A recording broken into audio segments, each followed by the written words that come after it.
in several judgments.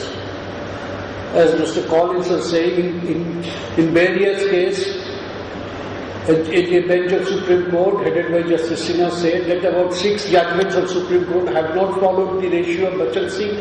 Therefore, those judgments are par inferior. That means those judgments are nullity. But pursuant to some those judgments, death penalty has been executed. Many judges say that there is no uniform pattern in awarding death sentence. Justice Lokraj has recently said that this principle has become judge-centric. There is no uniform principle. If the Supreme Court says so, not if, it has said so, not once, several cases, that the discretion, you see, let us explain the position from a different point of view. Supreme Court has held, in Mitu's case, I have held in sitting Supreme Court, in another case, that mandatory death sentence is constitutionally invalid. 303, which has said that where a person is suffering imprisonment, commits a murder inside prison, has to be given death penalty. There is no discretion. That has been held to be invalid by Supreme Court consistently. That is the law, on that there is no defeat. But 302 is upheld because of what ground? That a discretion is given on the judge to choose between death penalty and life imprisonment. Now, a discretion has been given, a totally unguided discretion. If we look at 302, the language is like this: punishable with death, whoever commits murder shall be punishable with death or with imprisonment for life.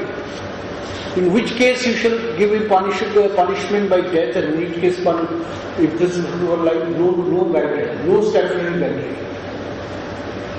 The evolvement, the evolution of jurisprudence in bachelsi, that there has to be this aggravating circumstances, there has to be mitigating circumstances.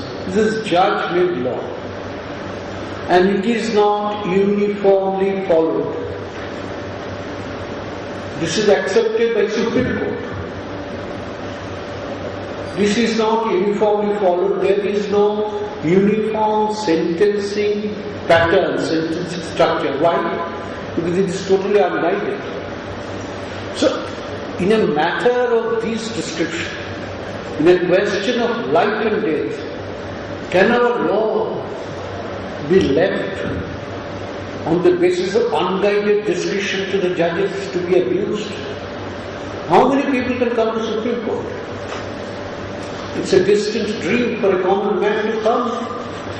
When he is given by the sessions judge, who will not go to all these niceties of constitutional law, when he is given death sentence by the district and sessions judge, following 302, without following the nice distinctions made in bachelsi, what happens to him? If you keep section 302 as it is, without any statutory indication, then he is not dead. For him to go to High Court and then to Supreme Court is a very difficult journey. So such a law, which is capable of potential mischief, and where mischief has taken place, should be scrapped. And I will give you one example. This is a very recent example. Professor Bhullar's case. In Bhullar's case, forget mitigating and aggravating, of the 3 judges of the Supreme Court who heard the case, the presiding judge, the senior most judge, held Bhullar is not guilty.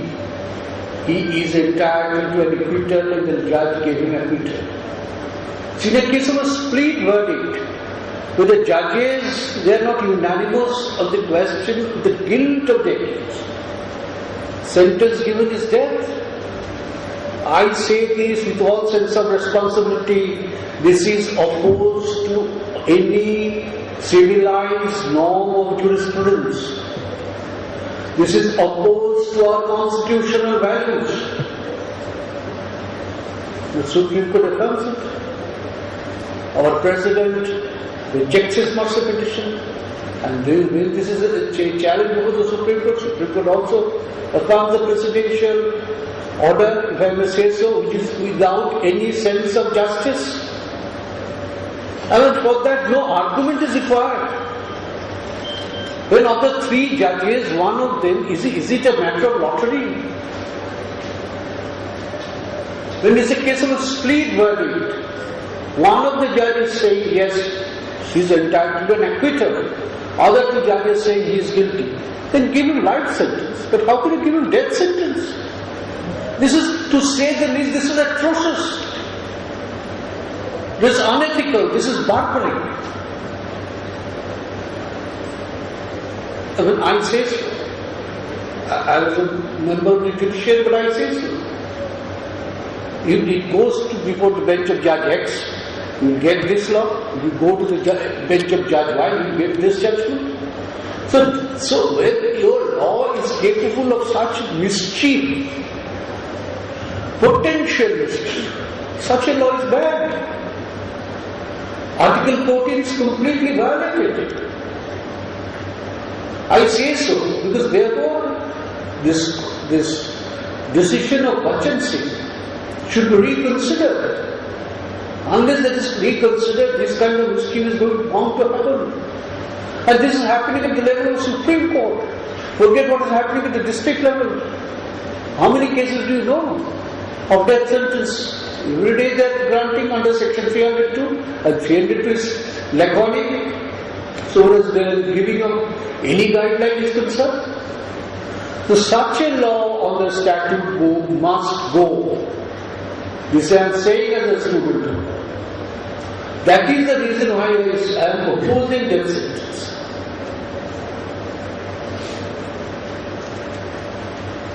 But look at the way it is a law which deals with offences against human body, where the person committing the offence is completely out of the scene, out of the four corners of that law.